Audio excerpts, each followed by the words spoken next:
The Jamaica Teachers Association, JTA, and the Education Ministry seem to be on a collision course as debates about the primary exit profile continue. JTA President-elect Owen Speed criticized the ministry about the results, casting accusations of a cover-up. The ministry has rejected the assertions, but the incoming JTA president is resolute. In a statement to our newsroom on Thursday, the Education Ministry blasted JTA President-elect Owen Speed's suggestion of a plot to cover up poor performance grades in the recent PEP examinations. Describing Mr. Speed's comments as unfortunate and highly inflammatory, the ministry said the decision to use scaled scores instead of raw percentages was announced at a quarterly press conference in December 2018. In addition to that, at the St. Mary's High School graduation on Thursday, State Minister Alanda Terrelong also responded to Mr. Speed's comments.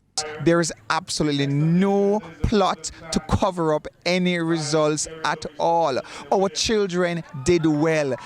However, Mr. Speed insists that there was no consultation prior to that decision being presented at the press briefing. The Ministry of Education was represented at the Education Symposium in November. They were represented at the Education Conference in April. They were represented at the Helen Stills Professional Development Seminar in May, and nothing at all of the nature was said to us. There was nothing to do with the whole thing of the new format. He believes that if the ministry doesn't learn from the issues this year, they will return to affect those sitting PEP in the future. He says fixing the grading process and giving access to the grades are critical moving forward.